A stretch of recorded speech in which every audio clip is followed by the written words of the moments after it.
Back, a surprise Saturday announcement leaves an open seat for Congress in November's election. Republican Mike Gallagher will not seek re-election in Wisconsin's 8th district. That's a seat he's held for 4 terms. Gallagher's decision caught many off guard and creates a vacuum around a seat that has not had a Democratic challenger since 2020 and now could see its first open GOP primary since 2016 when Gallagher first ran for Congress. And the man that he replaced that year joins us now, former 3-term Republican Congressman Reid Ribble. So, Reid, what was your reaction when you heard the news that Mike had decided not to run again? And did you have any inkling that this was coming? Well, the only inkling I had that it was coming is Mike's own comments that he's made throughout his career. He's always said he was going to treat it like a deployment, like he was when he was in the Marine Corps, that he was going to self-term limit, and that's exactly what it did. I actually may be one of the few people that wasn't too surprised by it, especially when you look at the fact that that the congressman's got some young children now. His life has changed a lot in those 8 years, and I don't blame him for just taking a moment to reset. And that is something that he pointed to in his interviews after he made the announcement. A lot of people, though, point at the timing of this as very curious because there was a lot of criticism here back home about his decision not to join the Republicans, one of 3 to decide not to impeach Homeland Security Secretary Alejandro Mayorkas. Could the timing of this have been better for him, do you think?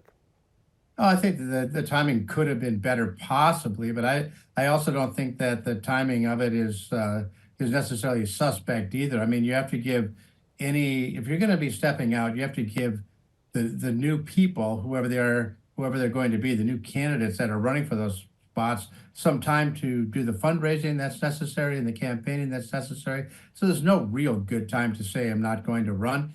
And as far as the Mayorkas thing, I don't think that had anything to do with it. It was a coincidence. You don't make a decision like this, a snap decision like this in 2 or 3 days. You mentioned a couple of the other candidates there, but let's stay on that Mayorkas vote for a second, because I think it points out something about Congressman Gallagher. His reason for voting against impeachment seemed to be reasonable, seemed to be very logical. He was worried about opening Pandora's box, if you will, setting precedent for future impeachments.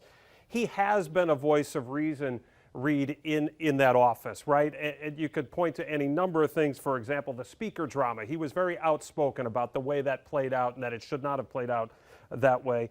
You were very similar when you served in Congress. So my question is, do you think Congress is losing too many voices of reason?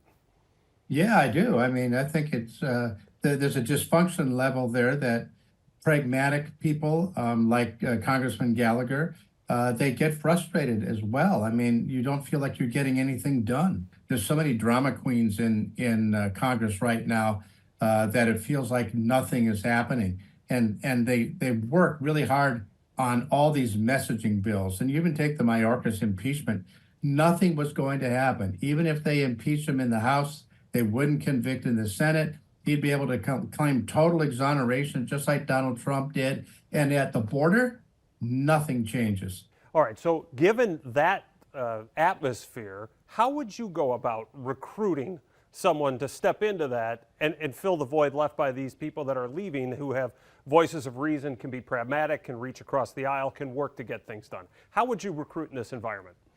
Yeah, I think that's the big challenge is you need to find a handful of candidates that will run for this position that aren't going to be the crazy nationalist populist wing of the GOP. We need to have more pragmatism in office, not less. You need to appeal to a person's patriotism, thoughtfulness, likability.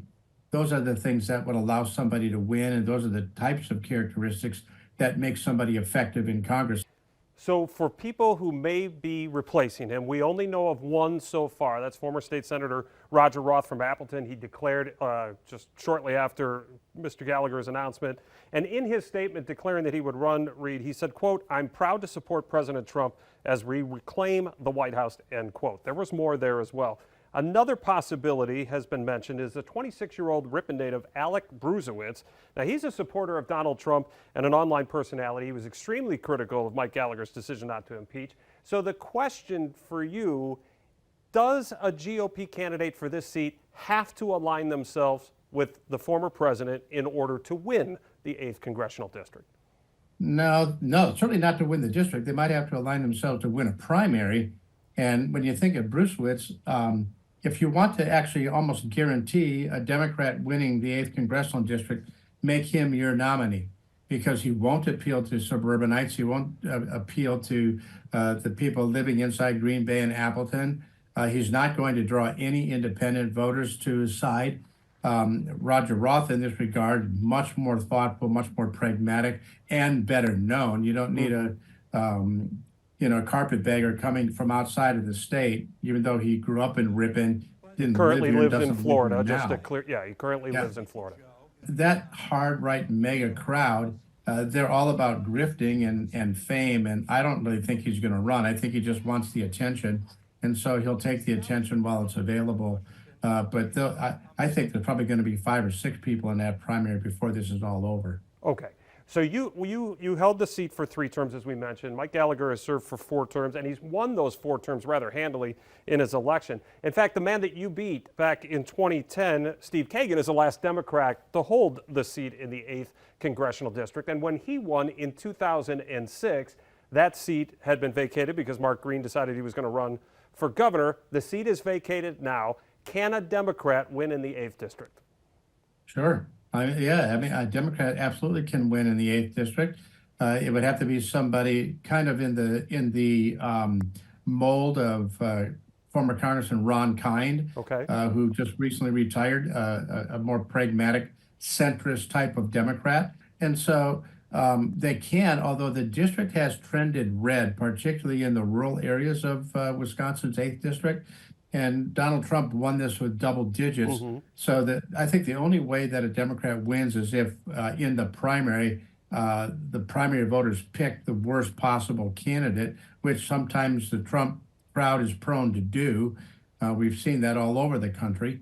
And then he or she is just not appealing to the independents that are required to win in the 8th district. And Congressman Gallagher got great crossover votes, 12 to 15,000 Joe Biden voters voted for Congressman Gallagher. And if you're going to win and hold the district, you have to be able to do that. We will see how it plays out. Reid, always good to see you. Thanks for your perspective. Chris, good to be with you. Thanks again.